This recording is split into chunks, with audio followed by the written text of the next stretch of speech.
So hello, thank you for being here. Who we are? I'm Gustavo Tadao. I'm Renato. We are from PicPay. PicPay is a digital bank in Brazil, one of the largest one there.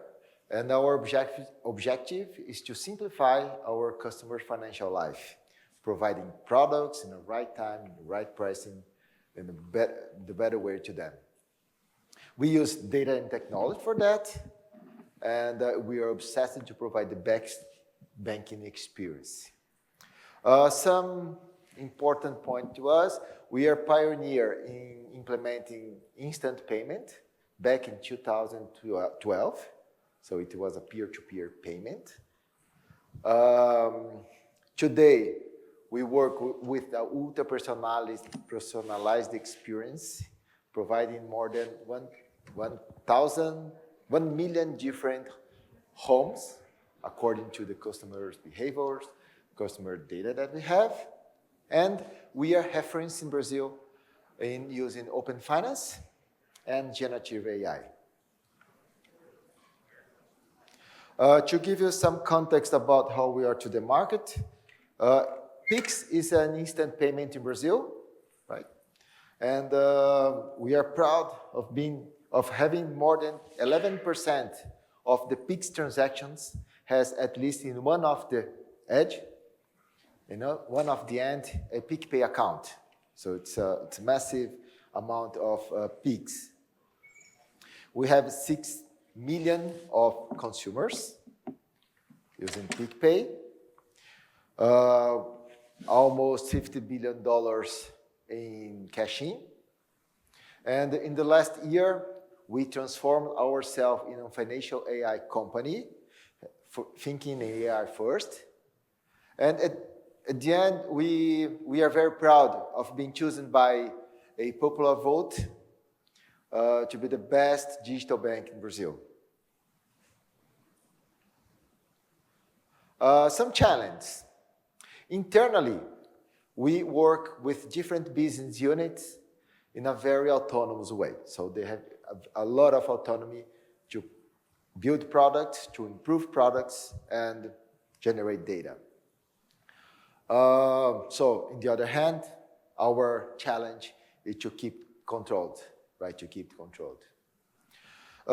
During the last years, we acquired some companies, and we merged with other companies, and then we have we brought a lot of different data tools inside, and one of our challenge is to keep the governance, and then we almost centralize everything in Databricks. And about who are using internally, we are about 4,000 employees. More than 50% use a data tool, and 2,300 users are Databricks users at PicPay. That represents almost 6% of our employees. Well, thank you for this opportunity. Today I'm going to present our data platform case. Well, you probably noticed PicPay has been using Databricks more and more, and that brought some consequence.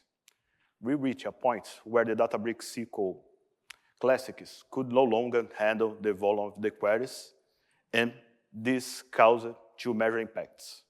First, our users start complaining that queries are taking longer to run, and this impacted the data analysis routines, the report updates, and we saw a 30% increase related to the cluster performance.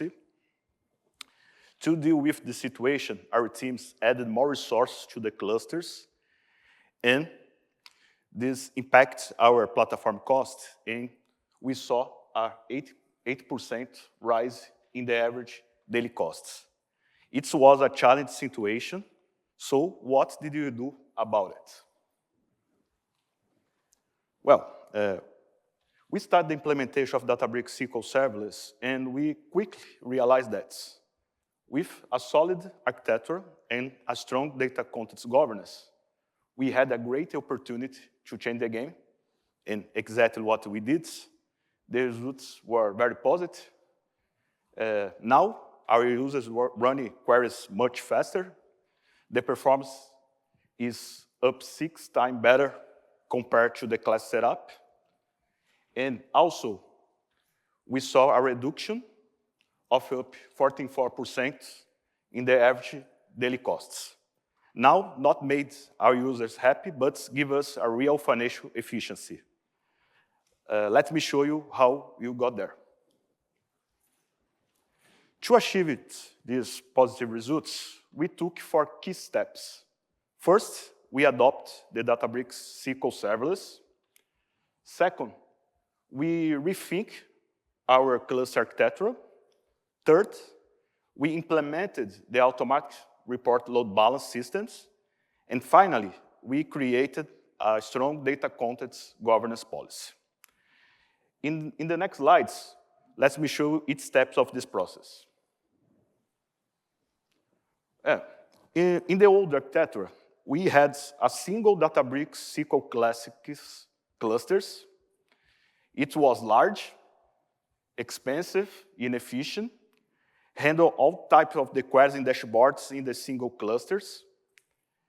It leads to high competition for resources. And now, in the new setup, we have 5 smaller Databricks SQL serverless clusters that work together to handle development queries more efficiently. But to make this architecture work, we need a way to manage how the queries were routed across the clusters, and we create a new process to handle that. Let me show you how it works on the next slide. We implemented the automatic report load balance systems. When users run a query or refresh dashboards, the process captures these workloads and distributes across the available clusters. Now, we are able to process a high numbers of the queries in the same times without overloaded environments. However, we need a way to separate the low performance queries and dashboards from the optimized ones. Let me show you on the next slides how it works. We implemented the data governance policy that monitor our environment continuously. If a dashboard or query run with the performance limits, we tag as approve according to the performance policy, but it exceeds the performance limits, we tag as not approve, notify the owner on the Slack, and move the contents to another cluster and keep the environment efficiency. These 4 key steps together help us change our architecture, process, and culture, and made our environments grow more efficient and sustainable way. Tadao. Okay, so as next journey, so we somehow could handle the problem of using SQL at scale, right? More than 2,300 employees at PicPay are querying the data lake, so it's something that is huge. And as next steps, we are implementing the no-code reports, so using Genie. So we discovered that some specific group of users that use a lot, but with very, the questions are very similar. We are able to provide a very good solution using Genie, so the results are good. To another group of users, we are introducing the AI functions in the SQL, so they can take the advantage of using AI in the query. That's fine. And at the end, for the other groups, we are implementing the multi-agent to create guardrails to answer correctly, to Genie answer correctly. So this is what we are building. And for those new employees that are coming, or for the others, we are thinking in a program that's called Data Champions, Databricks Evolution, is to train the population there, is to give more empowerment in building better solution. The learning process is based on Databricks content that's provided by Databricks. And we create several communities internal to share and to study, to share and to learn. And on the other hand, we are very proud of being part of Databricks Data Product Board Advisor, where we share with them our challenges. We share with them how we suffer, right, with some case there, and then we are able to discuss how it's going to be the next feature, right? So, thank you very much, and if you have any question, we are happy to answer. Thanks so much. Thank you.